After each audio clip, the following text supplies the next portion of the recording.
Thank you, Mr. Speaker. Mr. Speaker, history has it that people don't learn from experience. Your predecessor, Mr. Musa Mwanamwamba said, the problem of politics, we don't learn from the predecessors, hence we keep making same mistakes.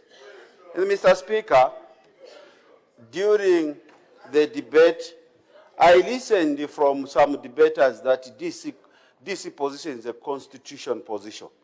I was part of the people here who passed this constitution, Mr. Speaker. You can read from page 1 to the last page. A position of the DC does not exist. But the position of a council chairperson and the mayor do exist in the constitution. The position of a DC is an administrative arrangement by the executive so that the president can have sight at the district level. And if you read the decentralization policy, I think it is unfortunate the Minister of Law Government has gone. He understands that Secretary to Cabinet has done the memo to the Council, Mr. Speaker, that certain functions and positions are reporting to the Council Secretaries, as we are speaking now, with a view to decentralize power. And my honorable brothers, I want to share experience with you. When we were sitting there, 10% of the MPs were saying, yeah, former DC. There is no one. And I can assure you, he was our DC. And I can assure you that by 2026, 2/3 of the MPs there will be DCs.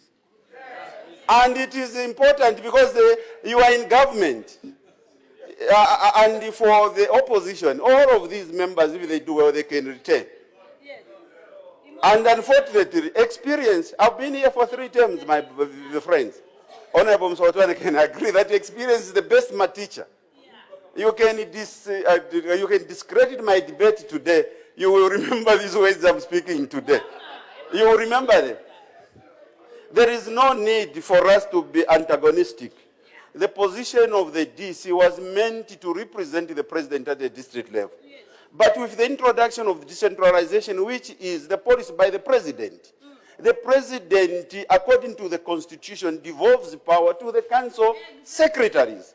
That's why today, Mr. Speaker, you find at the district, Debs is supposed to report to the council secretary or the mayor. The DACO is supposed to report to the council secretary or the mayor, according to the secretary by secretary to cabinet. Those are facts. If you have not checked, you find there's conflict. Honorable the Minister for Youth and Sport. Wait. Your DC is busy in Kaputa. Wait. Mr. Speaker, I was sitting behind there as a Deputy Minister for Youth and Sport. I moved as a Deputy Minister for Labor. There are people who were boasting and saying, me, I'm very popular. Even if I stood with Jesus, I can only lose. But they lost it to a DC. And I have my DC here. And we defended the position of a DC. By then, my brother Mbura, we were together as Deputy Ministers of Labor. And she was a DC for Kalulushi. Honorable member for Kalulushi, let's avoid those ranting. So, Mr. Speaker, we need to look at a broader perspective. What is it that the UPND government stands for? Is it decentralization? Is it taking power to the people? Because I was seeing the president saying, we want even to take power to sub-bomber. The sub-bomber are the wards. Now, if we are saying the district commissioners are coordinating functions in other districts, who's going to be the sub-bomber to the ward? Again, who appoint a representative of the president at the ward level?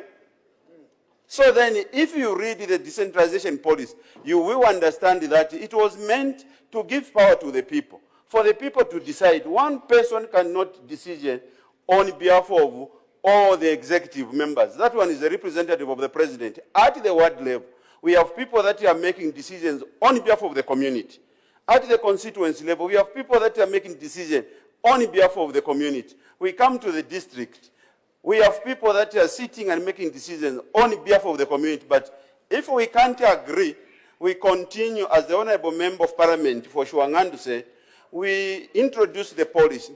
We cannot implement that policy. We move 5 steps forward, we move 5 steps backwards. Where are we going to go one day as a country, Zambia? What is it that we want?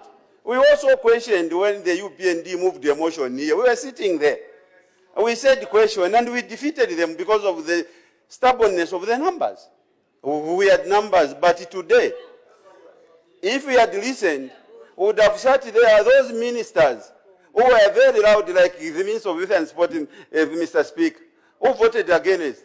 The following parliament, they lost to district commissioners. And DC Kapota is a member of parliament here, Mr. Speaker. So we had a lot of people who questioned every normal decision that government would do. Now the question I would want our Honour the Vice President, as she responds to answer, what is the policy direction of the UPND government? Is it decentralization? If it is decentralization, is the position of the DC provided for in the decentralization policy? Is the position of the DC provided for in the Zambian constitution, or it is an administrative arrangement? Because some members of parliament even gave false information here, Mr. Speaker, as they were debating to say a position of a DC is the constitutional position. As members of parliament, we must brace ourselves before we debate, because what we say here, Mr. Speaker, remain unanswered. Even 30 years from now, the people who come and refer to the things we are doing today. We cannot come and water down the integrity of parliament because of partisan position. We must be able to state things as they are. Yeah. My brothers and sisters, my fellow honorable, through you, Mr. Speaker, in Bemba we say, Wakwebele, Kwanoko, Mutanshi, there's been meaning for want, for better. Where we come from, Honorable Mr. Speaker, there are 2 constituencies. With one DC, it will be difficult for him to coordinate and undermine an MP. But people like Kaputa, who come from one district, one constituency, it is very difficult. Because the DC is a member of parliament, or the member of parliament is making noise here with a minister with executive function. And this is working. No, the Rio is a gentleman now. I don't want to draw him in my deliberation. And we go to my brother, the MP for Rufanyama. Can you agree with me? He was a DC for Rufanyama. Today is a member of parliament. Where's the MP for Rufanyama? As the DC for Rufanyama is now a member of parliament here in Lusaka. The DC for Rufanyama is busy working. In Bemba we say, Ichiringolingirako omu nove, novecho wakakulingirako. The measure you put to your friend, the same measure will be used against you. I thank you, Mr. Speaker. Thank you.